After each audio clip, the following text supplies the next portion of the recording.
When someone asks about your childhood, and you just freeze. Not because it was terrible, not because nothing happened, but because somewhere between the age of 7 and 17, you skipped about 15 chapters. That gap, the one you can feel but can't quite explain, that's what this video is about. This video is about the psychology of children who had to grow up too fast. Not the dramatic version, the quiet kind, the one that doesn't look like anything from the outside but rewires everything underneath. We're going to go through what actually happens when childhood ends before it's supposed to, why the skills you built to survive are now the things making adulthood harder, and the one thing at the end that nobody ever says to the kid who held it all together. If you've ever been called the responsible one and felt something sink instead of swell, stay with me. Number 1. There's something specific that happens to these people around success and achievement that's going to make a lot of things click, but we need to build to it.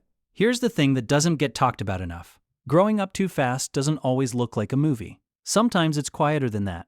It's making dinner for your siblings at 9 years old while your parent works a double shift. It's becoming the translator between your parents during their arguments. It's learning to read the emotional temperature of a room before you learn to read chapter books. Psychologists call this parentification, when a child takes on roles and responsibilities that should belong to adults. But that clinical term doesn't quite capture it. It doesn't capture the weight of being small and holding up something much bigger than you.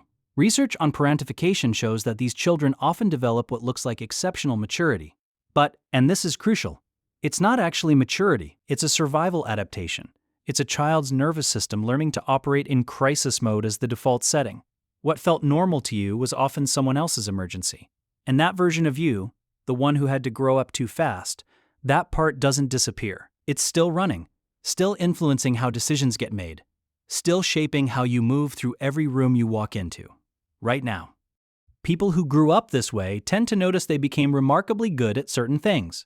Reading emotions. You could sense your parents' mood the second they walked through the door.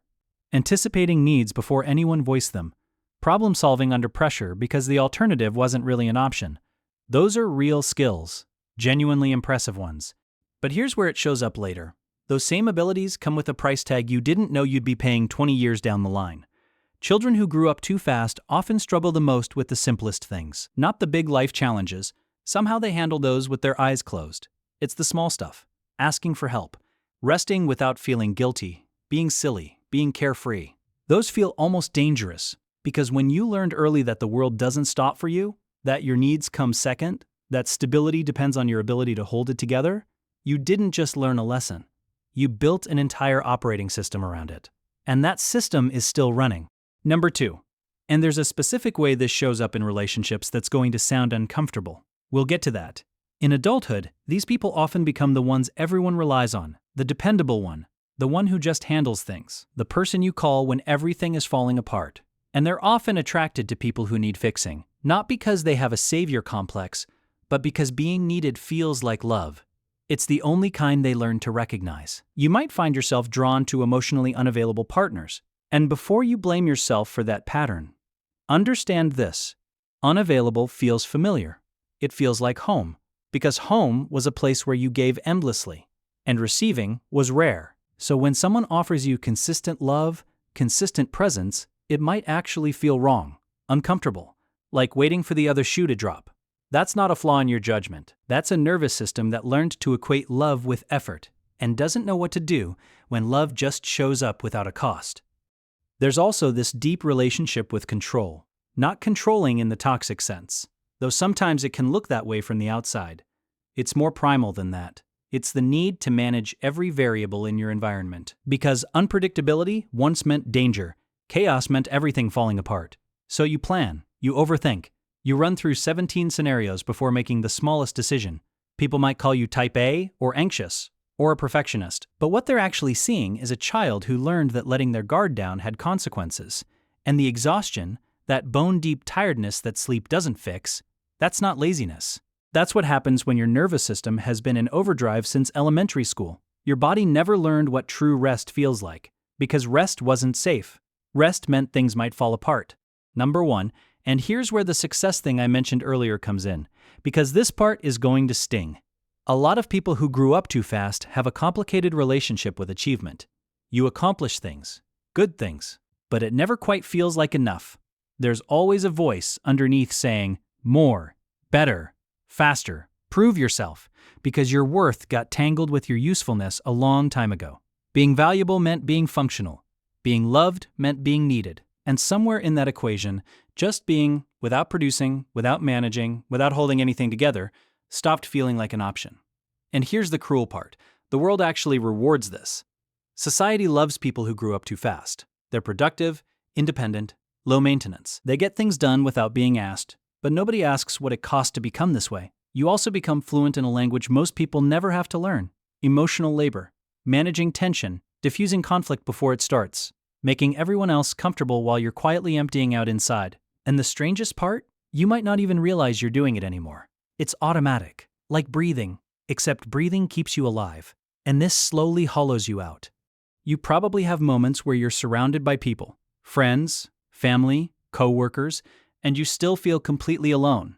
Not lonely in the obvious way, alone in the sense that nobody sees how hard you're working to keep everything smooth, to keep everyone okay. And asking them to notice feels like admitting defeat, like you failed at the one thing you were supposed to be good at.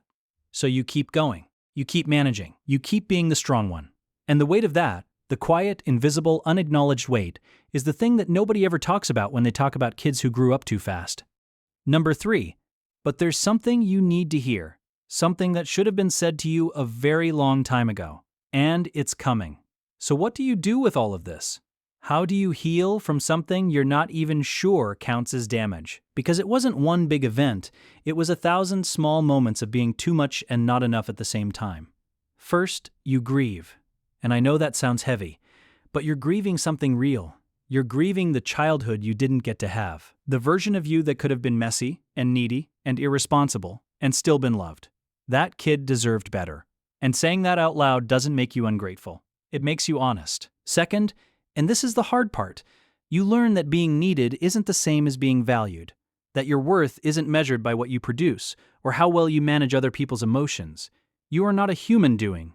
You are a human being, and being is enough. You're allowed to rest, to not have all the answers, to be the one who falls apart sometimes, to receive without earning it first.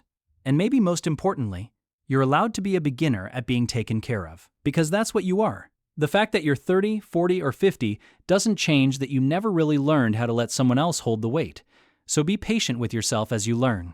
That child who grew up too fast, they did an incredible job keeping everything together. They were resourceful, strong, brave beyond what should have been required of them. But they can rest now. They're not running the show anymore. It's safe to let someone else take a turn. It's safe to be young at heart, even if you're late to it. You've been holding on so tight for so long. What would it feel like to finally let go? If something in this video described a version of you that you've never heard someone else put into words, drop a comment. Tell me what age you were when you stopped being a kid. I want to know. I read every single one. And if you want more psychology that sounds like your own story, subscribe. I make these every week for the people who've been carrying weight since before they should have had to.